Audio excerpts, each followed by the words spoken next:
What's up, Pops? Привет. Hi. How how are you today? I'm fine. How are you? I'm good. In Greece, Athens. Beautiful.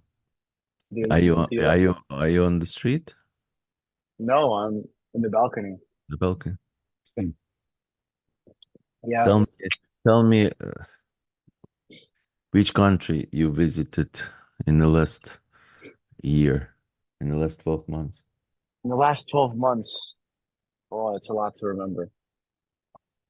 Ukraine, Turkey, Italy, Georgia, um, Greece, America, of course. One more. Where do we go? I remember. Hungary. One more. Where do Kazakhstan. we? Oh, Kazakhstan. That too. That's how much is that? That's 8 countries in the last year. A lot. It's a lot of That, countries. I was thinking about it yesterday. That's very nice that you're traveling. You think that's a good thing? And you like live there for a few weeks in each country. Yeah. You think it's Sometimes. important? You think Yeah, it's of important to see course to see it's how other important. people live? Of course, you see the world. You see how people live. Yeah, yeah, You you see that people the same and different at the same time, and plus every city, every country has its own vibe and own energy. yeah. What's your Which one? favorite country? Which one is your What's my from favorite? from where you visited? I like City, Hungary a lot. city, because Budapest, number one, Budapest. Budapest. Yeah, I had a opening experience, life opening experience over there. So I guess probably the experience matched with the city itself and the people. It was probably the best city. If I had number two, it'd probably be Athens, where I am right now. Why? Why Athens or why Budapest? Both. Mm. Well, I was in Budapest for like 3 days, and like I said, I had like a life opening experience over there. So it's the experience matched with the city. If I said specifically about what's good about the city, number one, it's cheap. Number two, it's part of the European Union. However, it doesn't follow the euro, so it has its own currency. Therefore, it's cheap. Mhm. Um, and overall, it's just like it has like that Eastern Europe vibe with the buildings. It has like nice architecture and it's just nice. It's nice. Athens, similar. It also has like that Eastern Europe vibe. Not Eastern Europe, but Europe vibe. The buildings are ancient. The architecture is nice. Um, I don't know. I feel like in America, there's no history. It was just made whatever 100, 200, 300 years ago. America was founded, but these buildings that were built 240 years ago. 240 years ago. But the buildings that were built were just built like no less than 100 years ago, right? So it's like people go there and they start taking pictures of the Empire State Building and it has no history to it. But you can come here to Greece and you see the first ever school that was built. You see the Acropolis. You see all this stuff. Like Rome, for example, when we were there, it was similar. It was like so much history to the city that it actually feels like there's something for you to watch, for something for you to look at. Compared to like New York City, so many tourists taking pictures of just God knows what. Glass buildings, you know? I Yeah. see. What about your favorite country?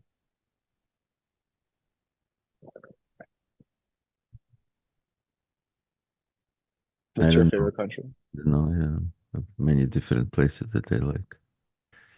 Paris, Miami, Tokyo. Tokyo. You need to visit Tokyo.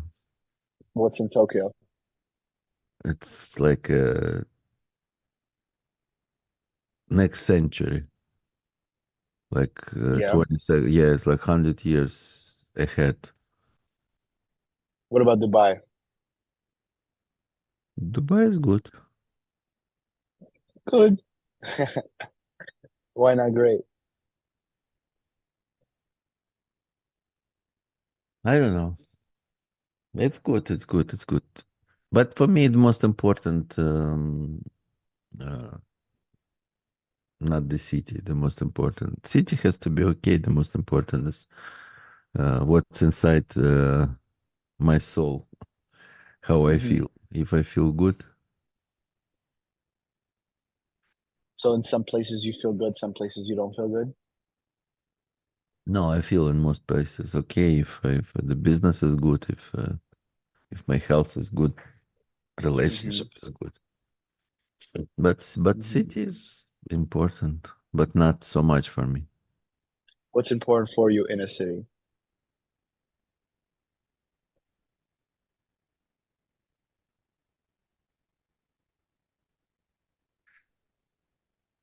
Beauty. I like beauty. Like beach or No, no, no. Beach is not so important. Oh, actually, in Turkey, beach is important. I like beach in Turkey, beauty yeah. in Paris, Hmm. uh, Lvov. I like Hmm.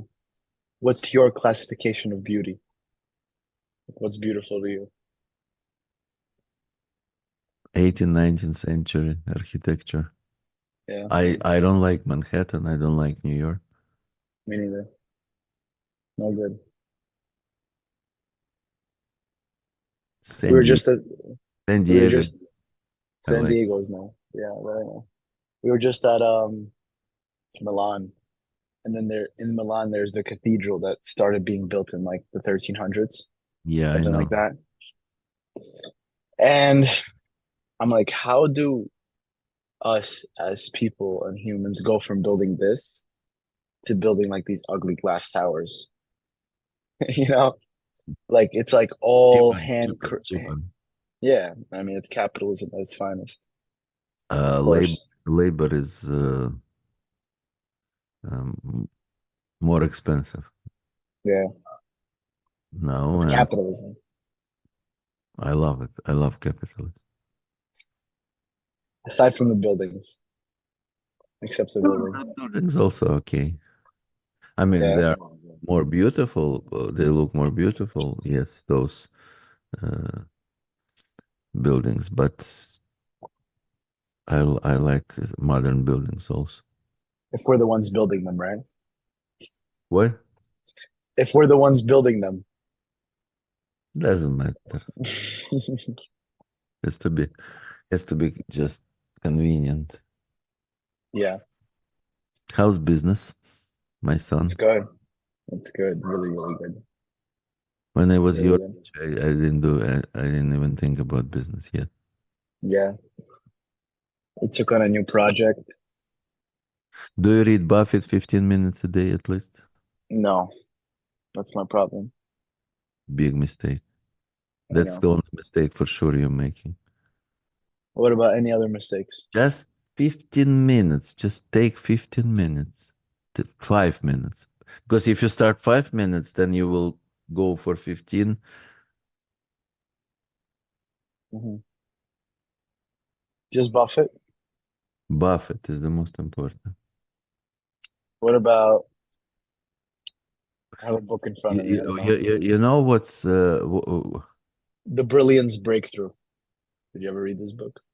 how to talk? What? How to talk? Who is the How author? to How to Talk and Write so that people will never forget you. Eugene M. Schwartz. I mean, there are many good books, but if if you really, if you, you know, I know that you really, really interested in business and you wanna become like real professional in business. Yeah. Buffett is like Moses, like Jesus, whatever. I don't know. It's like a Bible Yeah. in business. Yeah. I feel like a lot has changed since we last had this live. I think it was like 2 weeks ago. A little bit more like 2.5 weeks ago. took on more of a management role right now. I took on more, and Mm, I'm actually enjoying it. I'm enjoying it. I'm happy because if obviously you have entrepreneurial talent, Hmm. there is no doubt. But if you learn management, it's like two plane has two, как по-английски эти крылья, Wings, wings. wings. Yeah. Yeah, yeah. There's two wings in business. Two wings. One is commercial wing, Hmm. entrepreneurial wing, and one is operational. So if I'm very very happy. Yeah. You think You it's can just like, fly with one wing. If you bad in management, you cannot build the business. hmm, hmm. But I don't like actually like doing the process. I like coming up with the business processes and then having somebody else do it, you know? That's okay. You don't have to fix your teeth yourself. As long as you find somebody and you pay, you have to tell. You have to tell. Nobody would do it for you, but if you Yeah. tell exactly what to do, Yeah. if you tell exactly what to do, they will do it for you. Hmm. Hmm. But that's actually interesting because I've heard from other people that you don't tell somebody exactly what to do. You just tell him where we're heading, and then he figures out what he has to do to get there. No? Not in the beginning. You Hmm. cannot afford people like that right now. Hmm. You cannot afford people who would you just give the direction and they would just do everything for you. Hmm. What they expensive? It's not only expensive. They don't want to work for small company. Right. First of all, it's two things. First of all, small company can't afford them. Second of all, um, they don't. They already want to work in the large company Hmm. or a company, fast growing company. So it's Right. almost impossible to find people like that. Hmm. So Hmm. operations is business processes. So you have to build processes. Hmm. Something that is done over and over and over again without you. So Right. your goal is to create business processes, Hmm. continuous actions that works without you. Hmm. Well, for instance, like I have a new admin on the team, like operational manager, and I tell him every single day at 9 a.m. Eastern, you have to send a result for yesterday's day and a goal for today's day based off how many bookings we have. Is that a business process in of itself? 9 a.m. Yes. Eastern, sharp. Okay. Um,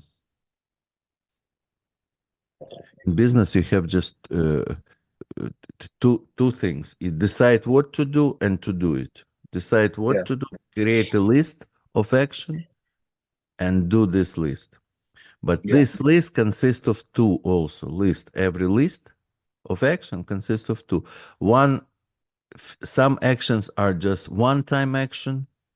Hmm. Go there, buy this, just one time action. Usually it's 20% in the action list for the day for the one employee. It's usually 20% is something that has to be done once, and 80% repetitive action that has to be done every day. Yeah. So in order to build a business, whatever is repetitive, you have to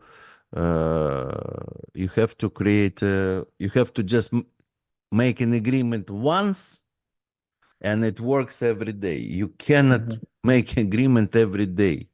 You Hmm. cannot if you need this employee 9 o'clock in the morning to open the store, you cannot every night call him, are you gonna open the store for tomorrow 9 o'clock?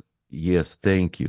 And then you cannot do that. You have to agree once for him to do it many, many times. That's the Mm-hmm. most, that's the key. Mm-hmm. And if you would learn this, you can build a big business, because every big business, 90% bricks of every building, 90% of all big businesses is repetitive processes, repetitive actions, which is done without your involvement. You just once you created this, and then you have a controller who controls that this process is done Mm-hmm. in a good quality and in Mm-hmm. timely manner. Mm-hmm. What happens if you take somebody else to work to fill in that role? You have to once again explain all business processes to that person. No, no, because you record everything that you teach. You teach once and you record, and you just hire a new person, and you give this video Mm, or written instruction to read and to learn. mm. Like an SOP, yeah? You try not to be a parrot. Yeah, definitely don't want to be that. Repeat again and again the same thing. Definitely don't want to do that. Okay. What business processes would you say is important for a sales team specifically?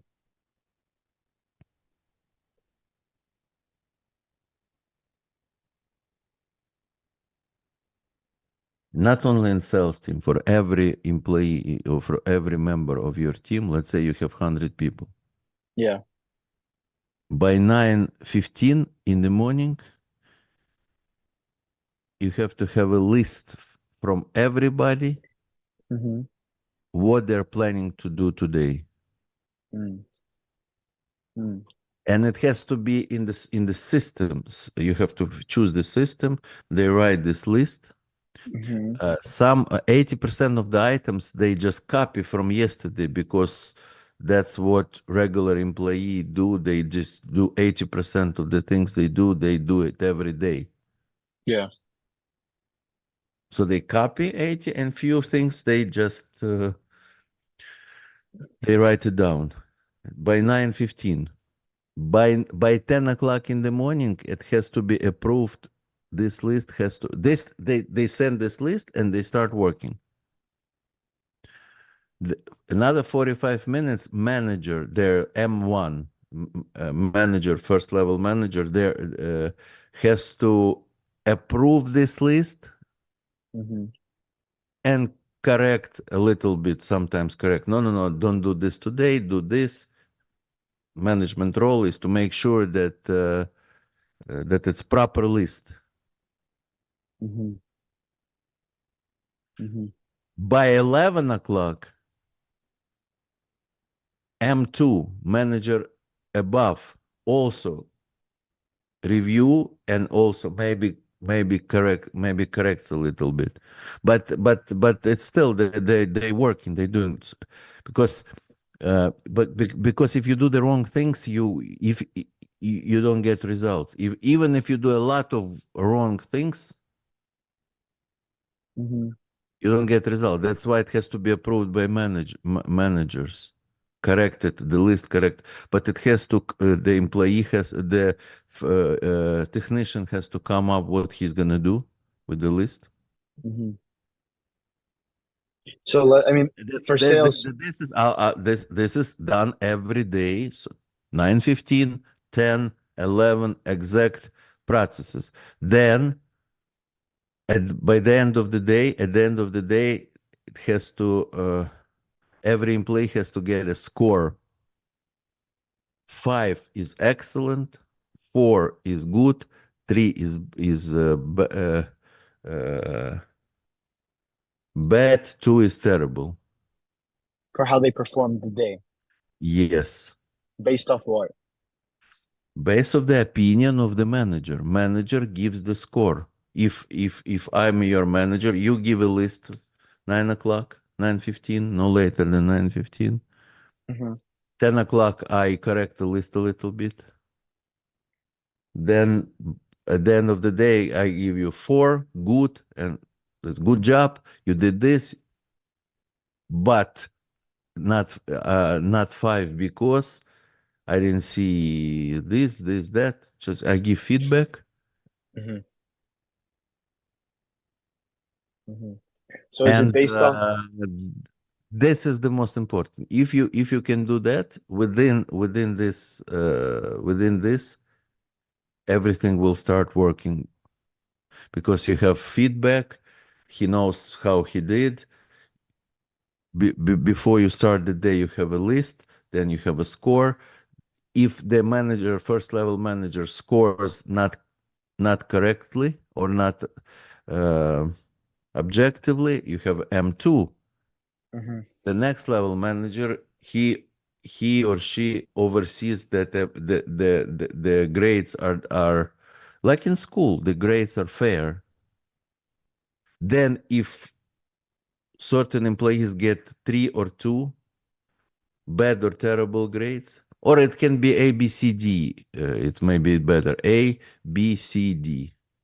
Yeah, it's in English. It's probably better system.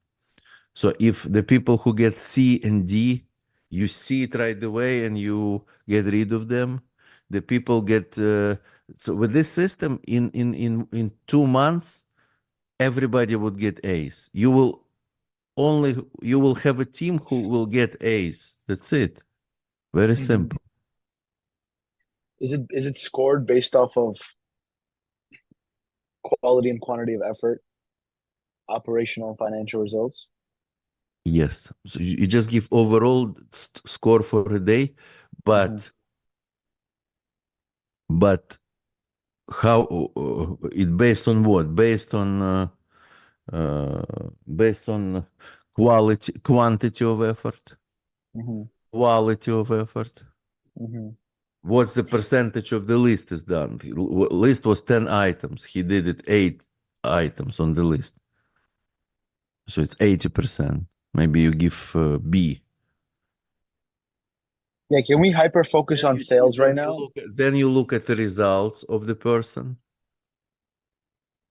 Yeah. and financial, operational result and financial. You give a score and you explain on based on these 4 criteria. You explain. You said, listen, you didn't work for full day. That's why it's C. Quality sucks. Operational results pretty good. Financial is okay. So Yeah. Can we? plus I didn't It's see the confusing. spark in your eyes, and you give a feedback, honest feedback. Can we hyper focus on sales because like I'm getting confused. Because with sales, like I'll tell you right now, right? I have one team that's called the pre-closer team, and they get bookings onto their calendar. These bookings come automatically. They don't have to cold call, nothing like that. It's inbound bookings that come onto their calendar. Their job is to take those calls and schedule that call after qualifying him with the closer. So with the second team. So basically, like that's the only like there's not 10 items on the list. There's pretty much one item on the list. It's just No, no, no. number Every one. call is item. How many calls was made?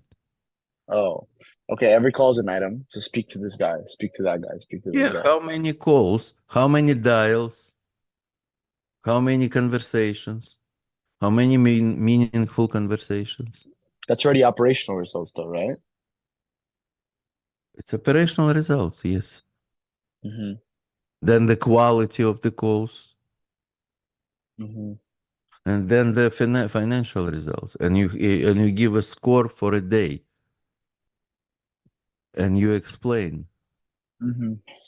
and you get rid of people who cannot accept the scores, who are offended, who disagree too much, and you just keep the people who wants to improve.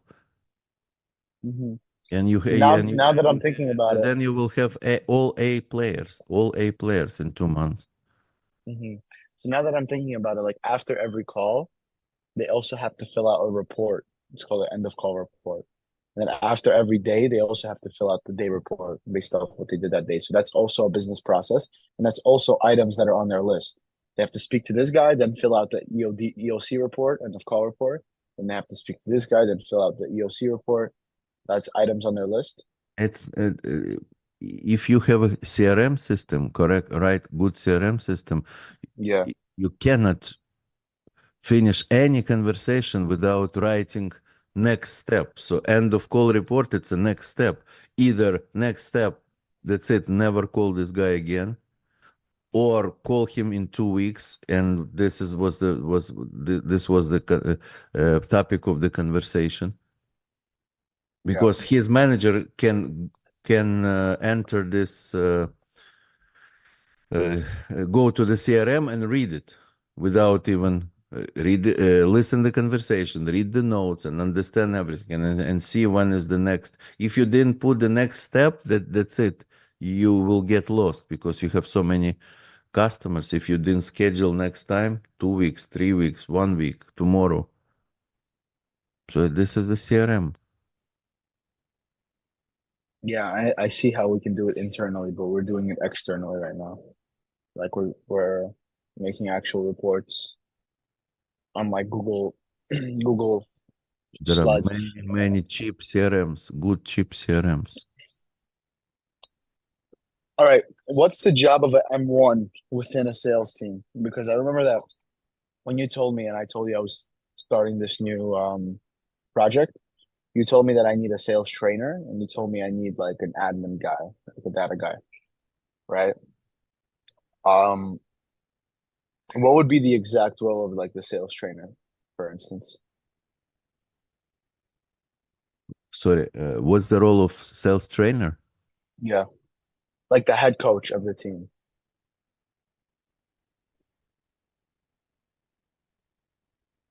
In the morning, give the motivational meeting, pump up meeting. Let's go, let's go. Yeah. Um, and then have a one-on-one coaching with every team member, with every salesperson, teaching him whatever his shortcomings. Hmm. Hmm. He has to So, listen the conversation, and it's like a music teacher or tennis teacher or mhm. basketball coach. If you have one-on-one, he sees what you need to improve, and for 1 hour he works with you. So every salesperson has to improve something, either tone of voice or enthusiasm or closing, whatever. It's like a sport. And this coach works to improve, and you also, and he also fills out the report. How was the coaching session? What he was working with the student, with the Mhm. salesperson, and what's the improvement? It was C, has to be certain criterias, let's say 5 criterias of sales or 10, and he has to score each employee, each He salesperson on each criteria 1 month from now, 3 weeks from now, today, and you have to see the improvement. he has to do that himself, the head coach. Of course, What if he doesn't have time to listen to all the calls? doesn't have to be all the calls. If Hmm. if you have a basketball coach, he doesn't have to see all your games in order to coach you. He just sees 3 minutes of how you play, and he sees what you need to work on. Hmm. What about like optimizing frameworks and like changing the script, which has to do with actual, not business processes and systems and data, but it has to do with like what's actually being said on these sales calls. Is that also the job of the head coach? Yes. Hmm. Like Head making coach it. is a master salesperson. If he would start selling, he would get twice better conversion amount of money. He knows how to sell. So he knows what's the right words in this particular product, how to sell this particular product, and he's teaching to score goals in this game, selling this product.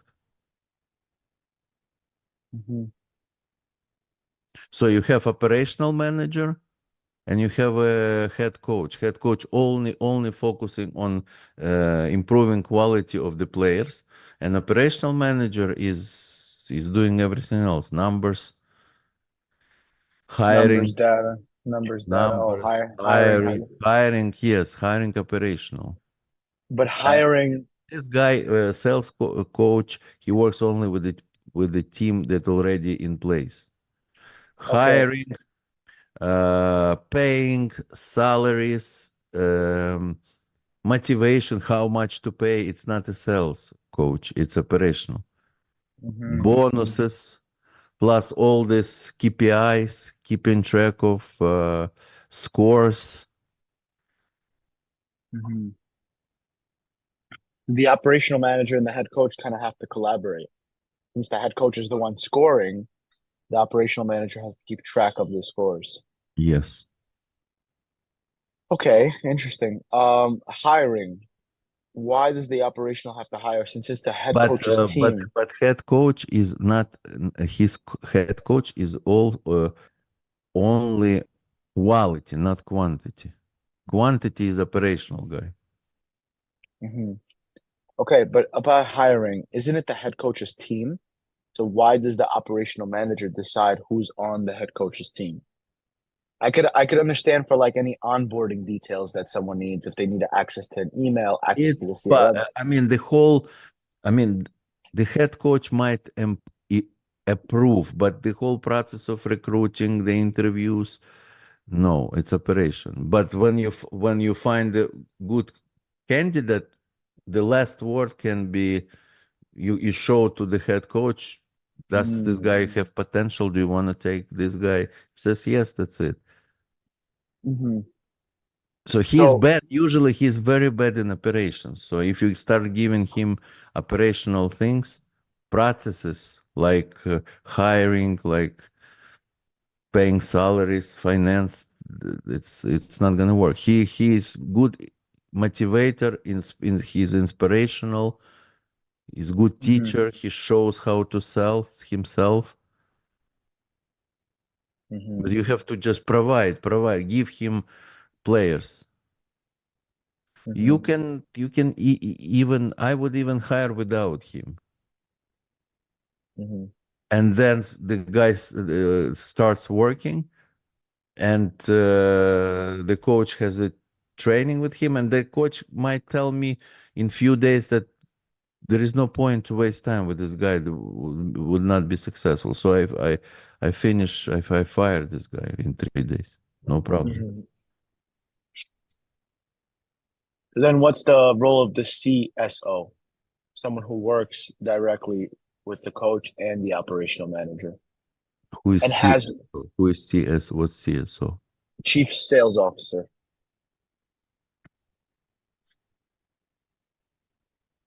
So let's say that there's a couple of these. No, first of all, this operation is not. Chief sales officer works with the coach, but chief sales officer he has an assistant, operational assistant, who does all this. This is just an assistant.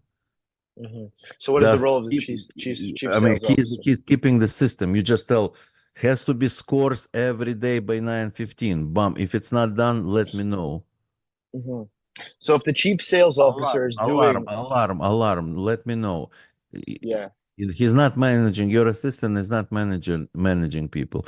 If somebody is not doing the list by 9:15, you know, at 9:16 you already know, and you have to do something, not the controller, not the assistant. Right. So basically, chief sales, whatever, officer, he works with the coach. Coach is his right hand. Chief sales officer is higher position than the coach, because chief sales officer, he's responsible for P&L. for results, overall results. Chief Yeah. Does sales he? coach is just a technician. His job is to train people just to improve their performance and evaluate them constantly and give it to you. That's it. He's just doing. Mhm. He's in your mind. He's your helper. He's just. It's like, can you imagine yourself as a basketball coach? Mhm.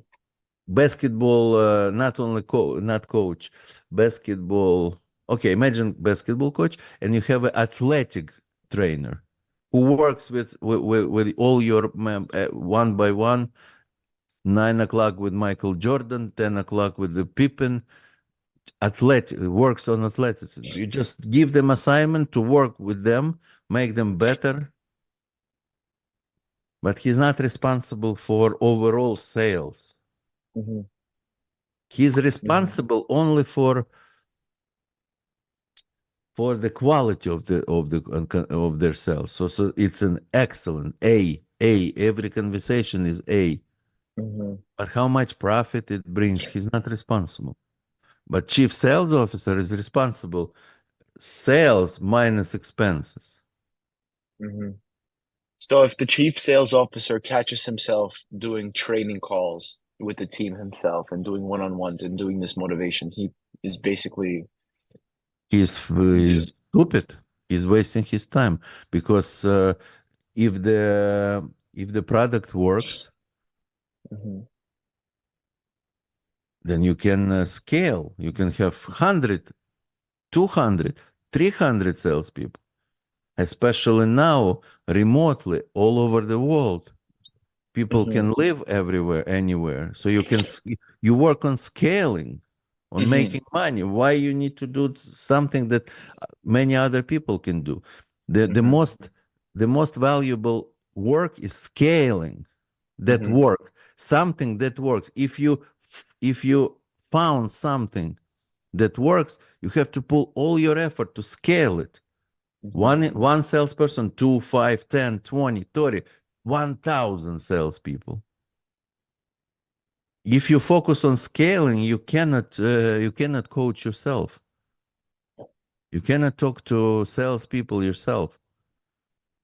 Right. You're only managing the people who are hiring for you, administrative assistants who are keeping the business processes, and sales coaches. Mhm. So You manage them. for example, there's like If five teams. just a second, if salespeople know your existence, you're stupid. They Really? don't have to even know you. Mhm. Then you're focusing on expanding all your energy. Mhm. Remember that this analogy, you have to be like God. Nobody sees him. The best manager is the one that nobody sees. Mhm. Regular people, only few people, only your direct reports. Which would be the head coaches and the operational managers per Head team. coach, operation, and recruiting. If you So if if you there's and finance. If if you there's if you five. plan first, you have to have operational assistance. You have to have recruiting, training, but recruiting and training, hire and first train, not the one that the coach gives. Mhm. Introduction to the job, how we work. This is the process. 9 o'clock, 9:15. You have to make a list. This is the product. Yeah. Listen to this. Listen to these videos. And then you have to fill out the test to make sure that you learn the product. Yeah. You have to work automation of the processes Yeah. of hiring, of learning, of finance, and coaching. All right. Can we go off live? Because I actually want to show you like some personal stuff. I actually want to continue speaking to you if you don't mind. You okay? I didn't hear you. Off. That's it. We finished with with life. You wanna? With the live, yes, but I want to continue the conversation because I want to show you some. It's actually like Okay, I have 20 more minutes. I have a meeting in 20 okay, minutes. no problem. Let's do it. I'm sending you another Zoom link. Okay.